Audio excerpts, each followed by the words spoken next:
just for us to walk out of there alive, all four of us, it's a miracle. It really is.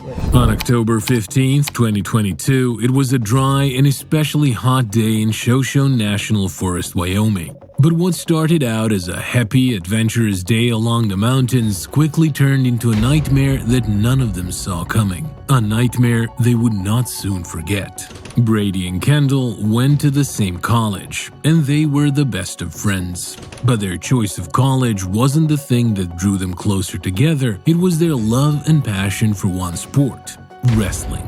They were strong, fit, fast, and agile. It would be pretty hard to take them down, or so they thought. As college wrestlers, Brady and Kendall had fought side by side. They had fought against each other, worked out together. They had cried, bled, and sweated together almost every day, so it was no surprise how they became close friends within a month. But it is as they say, you can only tell who your close friends are when a life or death situation stares you in the face. Little did they know that in a few weeks their friendship would be tested in the most horrifying way. An incident that even they would not wish on their worst enemy was about to befall them. One morning in October, Brady woke up feeling like he could trust his friend, Kendall, and so he told Kendall about an unusual business idea that could set them up quite nicely if they played their cards right. As he spoke, Kendall listened with intent. They were both still in college. An extra income that could bring in at least $500 didn't sound like a bad idea at all. The business idea was simple.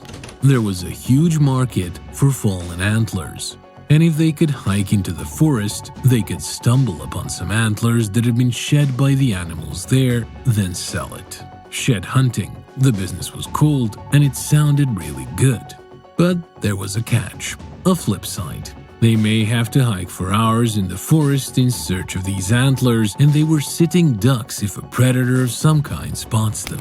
Kendall thought for a moment. He had to admit the danger was enticing, and his spirit of adventure needed to be watered, so they made an agreement to be safe. They would not stay out too late to avoid predators, and they would take every precaution to stay together. It was a deal, and the beginning of a rather terrifying ordeal that would no doubt change their lives forever. The two friends set a date and began to prepare for their next adventure. Unknown to them, fate had planned a little too much adventure for them. If they had known, they would have stayed put. The D-Day came by, and the two friends had invited two other friends to their little adventure, Gus and Orin, who were also college wrestlers in their team. Together, they set out for the Wyoming wilderness, and they were pretty excited. Why wouldn't they be? They had no idea what was about to happen. They talked all the way there. Gus wore a red shirt, and they teased him for hours. He would be a walking billboard for predators, they teased. If only they knew, they wouldn't have teased so much. When they reached the wilderness, the search began. The forest was large, and even after walking 5 whole miles, they had nothing, and still a lot of ground to cover. So Brady suggested they split up, and then he pointed to a mountain that would serve as a meeting point in the next hour. Brady and Kendall split from the others and continued their search. It was starting to get dark, and they needed a win right now. They walked in the deep brush, and it was so dense they couldn't even see the ground. But this is where the story takes a really dark and terrifying turn. From the corner of his eye, Brady caught something moving. He stopped, then watched it for a while. It looked like a shrub of some kind, but he could have sworn he saw it move. But just as he was about to start walking again, he heard a low growl coming from the same direction.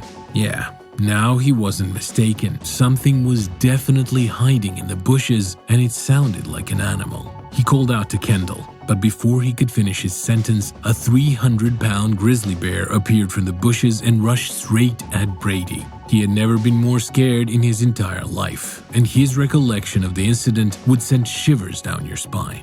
Kendall was only 30 yards away, and he could see his best friend being tossed around like a rag doll by the bear. The bear came running out of the trees. I didn't even see it until it was right in front of me, but I heard the crashing, and the only thing I could yell was, "Bear, bear!" And I yelled bear, and the bear tackled me first. So many thoughts ran through his mind. He could run and save his own life, or he could rush out to find Gus and Oren, but it may be too late. He could see that Brady was fighting for his life and losing, blood streaming from his hands and mouth. The bear was going to kill him. He had about 30 seconds. And then, just like an epiphany, he made a decision. This is where the story gets real interesting.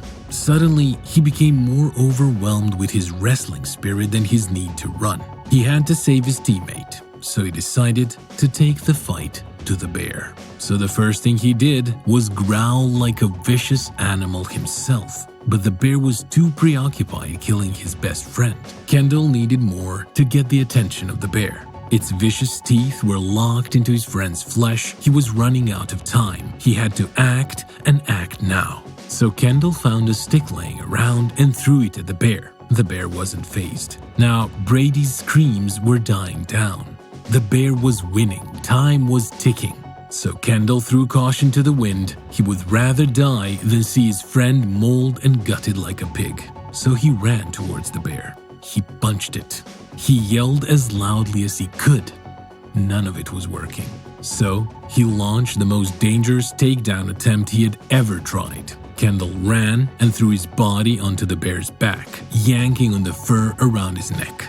That got the grizzly's attention, and she swung around just as Kendall released his hold and started sprinting away. Kendall hoped maybe his counterattack would confuse and distract the bear long enough that Brady could scrape himself off the ground and run in the opposite direction. Maybe, just maybe, the bear would be content to just let them run off. As soon as Kendall executed the takedown, he ran as fast as he could. However, most bear experts say that the best way to survive a bear attack is to play dead, and Kendall was about to find out why.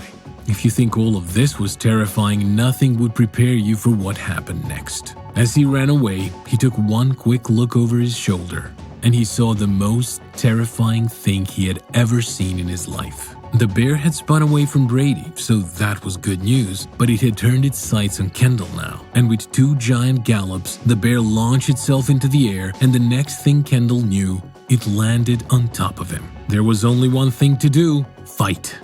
But could he beat a grizzly bear? There was only one way to find out. The violence that ensued afterwards was so gruesome that it defies logic that anybody could survive. The bear clubbed Kendall to the ground and pounced on top of him. Her mouth drove down towards his head, and he could smell the rancid breath of a creature that spends its life killing and eating raw meat. Her slobber flew all over him as he desperately tried to put his hands and arms into her mouth in place of his face and fight her off with all his might. It knocked me onto the ground and then with its head pushed me on the ground all the way up against the trees and then kind of pinned me up there, and it was attacking me for a second. I was putting my hands in its mouth and stuff so it wouldn't be chewing on my neck and everything. But even as a young wrestler, his strength was no match for the ferocious bear. Throwing her weight on him again, her mouth eventually clamped down on his face and head, biting several times until Kendall went limp on the ground. He couldn't fight anymore. He was losing too much blood. This was it. This was the end. At least his friends were safe. Just then, the bear must have thought he was dead because she began kicking dirt over Kendall's still body. According to experts, the bear was trying to hide her tracks so she could come back with her cubs to finish Kendall off. The bear then finally walked away in false victory. There was hope. Kendall could still escape, but he was too weak, so he lay there and said his final prayers. Fortunately, his friends were not giving up on him. Just then, Oren, Brady, and Gus rushed to the scene to see their seemingly lifeless friend covered in his own blood. Apparently, Brady had rushed to find his friends after the bear turned on Kendall, and he could only spot them from afar because of Gus's red shirt. Gus then hoisted Kendall's chewed-up body over his shoulders. Brady had somehow found a signal and called 911. Even when they told them to run for their lives, Brady would not leave his teammate and best friend to die. I spoke with the lady on the phone, the dispatch lady, and we kind of coordinated a plan to get the flight for life there. I remember telling her, that's our brother up there. A little while later, the paramedics arrived, and thus came the end of their grueling ordeal. Kendall was airlifted from the forest and taken straight to the hospital, along with the other boys. Treated for several wounds, scratches, and bruises, Kendall had 60 staples put in his head, and Brady was treated for a compound fracture in his arm alongside other bruises and bites. However, they were able to gradually make good recovery and were treated as heroes. It was a testament to how the boys stuck together even in a life and death situation. One of the proudest people was the wrestling coach. Surprised to hear that they fought for each other the way they did? No, not at all. Not at all. Growing up in the wrestling world, it's just the kind of brotherhood that there is. They'll fight for each other. The fact remains that without each other, neither of them would have stood a chance. Now, as they recover, their friendship and brotherhood grows stronger and stronger based on their shared experience. All in all, they're just lucky and grateful to still be alive. But when they close their eyes at night, the growl of the bear, her teeth and claws piercing their flesh, biting and chewing on their skin like a snack, it is a memory they would not soon forget, no matter how far back in their minds they push it. If you enjoyed this video, check out this even more bone-chilling animal attack.